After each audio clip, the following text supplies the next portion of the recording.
অসাধারণ বুদ্ধি আপনার মিজান। ঠিক আপনি যেমন বলেছিলেন বৈরাম খান তেমনটাই করেছেন। উনি শাহেনশাহকে অমান্য করেছেন। শাহেনশাহ নিজে ওনাকে ক্ষমা করেছিলেন। এরকম আগেও অনেকবার হয়েছে। আমি জালালের বিশ্বস্তদের শাস্তি দিয়েছি, আর এ তোর শত্রু ছিল। মাটিতে পুঁতে দাও একে। এবার জালালের হাত থেকে ওনাকে কেউ বাঁচাতে পারবে না। শুধু জালালের কানে কথাটা তুলে দিই। তুমি না আদম, আমি এই খবরটা পৌঁছে দেব জালালকে। তুমি এর মধ্যেই শোনা। দাঁড়ান, কোথায় যাচ্ছেন? কেন আটকাচ্ছেন আপনারা আমাকে? আপনি যেতে পারবেন কেন না। যেতে পারবো না আমি? আমাদের রাজার সাথে অন্যায় হয়েছে। বললাম তো যেতে পারবেন আমি না। জানতে এসেছি। এই, কে তুমি? আর এখানে কি চাও? এত চিৎকার এখানে কিসের? ভুলে যেও না, এটা মুঘলদের প্রাসাদ। আমি রাজা তখাতমলের একজন সেনা। আমাদের রাজার নশ্বর দেহ নিতে এসেছি, যাতে ওনার অন্তিম সৎকার আমরা করতে পারি।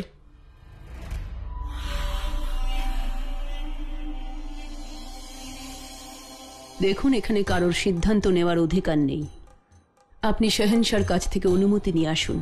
আমরা তার সামান্য প্রজা মাত্র। আপনি সরাসরি শাহেনশাহর সঙ্গে কথা বলুন।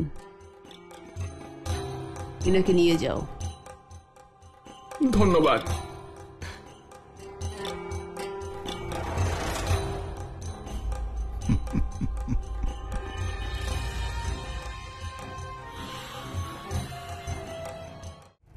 তোমরা বাইরে যাও।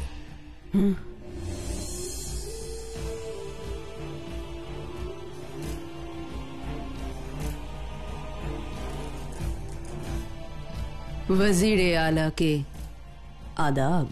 আমার বিরুদ্ধে আপনি জালালের মাথায় বিষ ঢুকিয়ে দিচ্ছেন। অবাক করলেন আপনি খান সাহেব।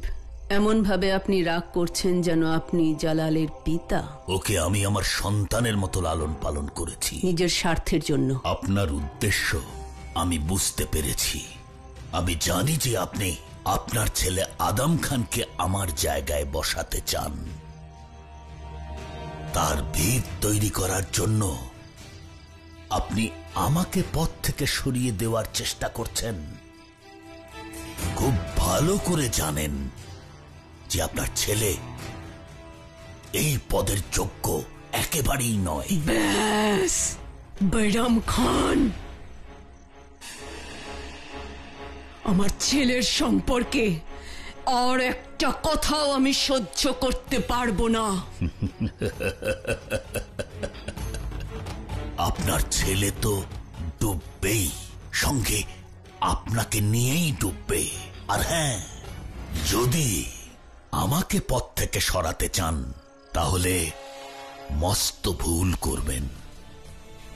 তবে এটা নিশ্চিত যে আপনার বেঁচে থাকাটা দুর্বিষহ করে দেব আমি।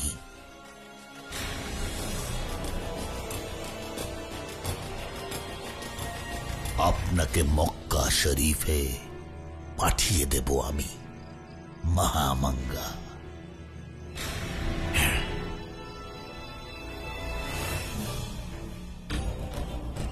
নিজের কবর নিজেই খুঁড়তে চলেছেন খান সাহেব। নিজেই নিজেকে পথ থেকে সরিয়ে দেওয়ার উপায় আমাকে বলে গেলেন।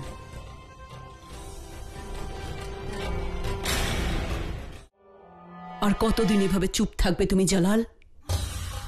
বৈরাম খানের একটা উপকারের বদলে তুমি সমগ্র হিন্দুস্তানের সিংহাসন ছেড়ে দিতে চাইছো।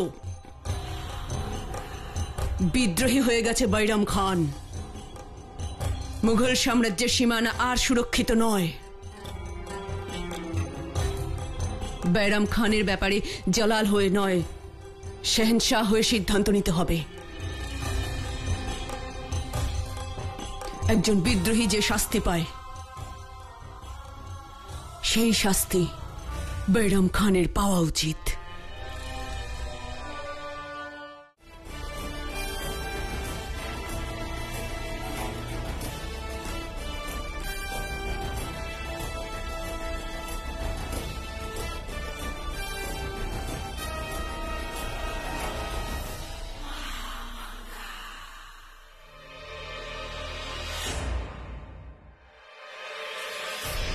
বৈরাম খানের বিরুদ্ধে যুদ্ধে যাচ্ছ জালাল? শাহেনশাহ একজন বিদ্রোহীকে শেষ করে দিতে যাচ্ছে বেগম সাহেবা। বিদ্রোহী যে জালালকে রক্ষা করার জন্য সারা জীবন আঘাত সহ্য করেছেন তিনি? মহামাঙ্গা হয়তো ভুলে যেতে পারেন জালাল, কিন্তু আমি নই। তোমার পিতার অনুপস্থিতিতে তোমার ঢাল হয়ে দাঁড়িয়েছেন তিনি। তোমার উপর আসা তরোয়ালের আঘাত বুক পেতে নিয়েছেন তিনি। বেগম সাহেবা সঠিক কথা বলছেন শাহেনশাহ।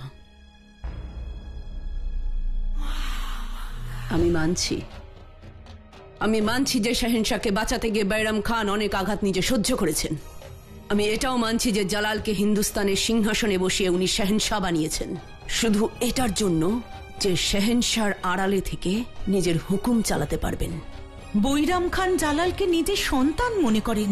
অপরাধ নেবেন না বেগম সাহেবা, আমিও জালালকে নিজের সন্তানের মতন বড় করেছি, কিন্তু আজ পর্যন্ত ওনার ওপর কোনো অধিকার ফলাইনি, ওনার সিদ্ধান্তকে অমান্য করিনি কোনোদিন। কিন্তু বাইরাম খান শাহেনশাহর জন্য যা করেছেন তার প্রতিদান চাইছেন উনি। আজ উনি যা চাইছেন তা হিন্দুস্তানের সিংহাসন আর শাহেনশাহর সম্মানের থেকে অনেক বেশি মূল্যবান।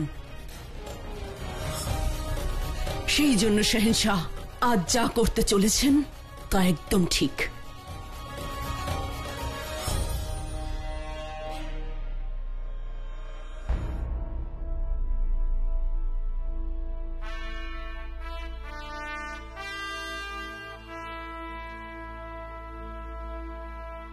সারা জীবন আমি তিনজন নারীর কথাই শুনেছি,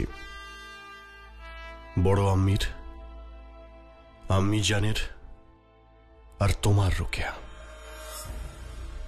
আজ পর্যন্ত কারোর মতামত কখনোই কারোর সঙ্গে মেলেনি। সেই জন্য এখন আমি তোমার মতামত চাই রোকেয়া। বলো আমাকে, আমার কি করা উচিত? কার কথা শুনবো আমি? বড় আম্মির নাকি আম্মি জানের?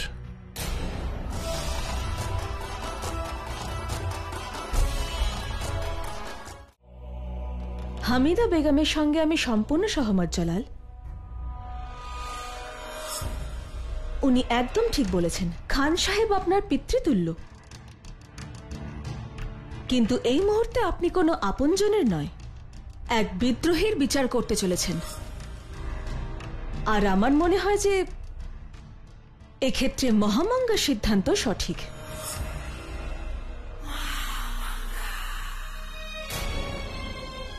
জালাল, সিংহাসনে বসা কোনো মানুষ কারোর ভাই বা শহর পরে হন, সবার আগে উনি একজন শাহেনশাহ, আর শাহেনশাহর প্রথম কর্তব্য ওনার সিংহাসন আর সাম্রাজ্যের সকলকে রক্ষা করা। বৈরাম খান আপনার পিতৃতুল্য, কিন্তু একজন শাহেনশাহর পিতাও যদি বিদ্রোহী হয়ে ওঠেন তাহলে যুদ্ধ অবশ্যম্ভাবী জালাল।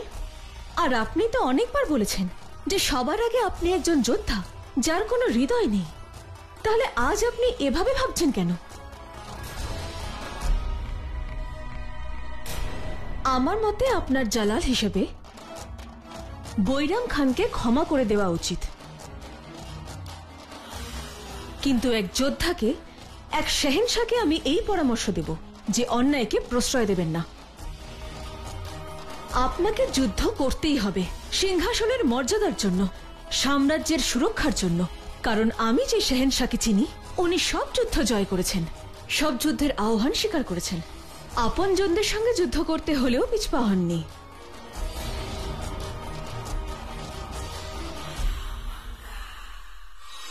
তুমি ঠিকই বলেছ রোকেয়া।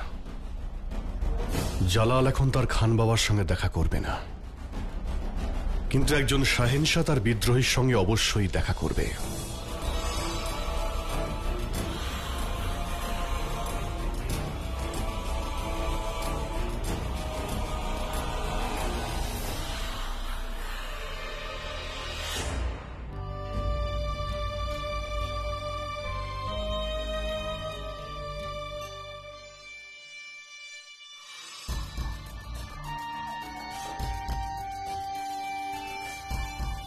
আমি আজ আপনার একটা উপকার করলাম মহামাঙ্গা, ভুলে যাবেন না। যখন আমার প্রয়োজন হবে তখন এই উপকারের প্রতিদান চেয়ে নেব। আমি কি জানতে পারি মালিকায়ে হিন্দ, হঠাৎ করে আমার এত উপকার করলেন কেন? নিশ্চয়ই কোনো কারণ আছে মহামাঙ্গা। আমি মনে করি যতদিন বৈরাম খাঁ জালালের জীবনে আছেন ততদিন জালাল শাহেনশাহ হিন্দ হতে পারবেন না, আর আমি সঠিক অর্থে মালিকায়ে হিন্দ। আপনি বৈরাম খাঁ থেকে মুক্তি পেতে চান, আর আমি শাহেনশাহর সিংহাসনের সঠিক অধিকার। কারণ যাই থাকুক না কেন, আজ আপনি আমার উপকার করেছেন। কথা দিচ্ছি আমি আপনার এই উপকার সারা জীবন মনে রাখব।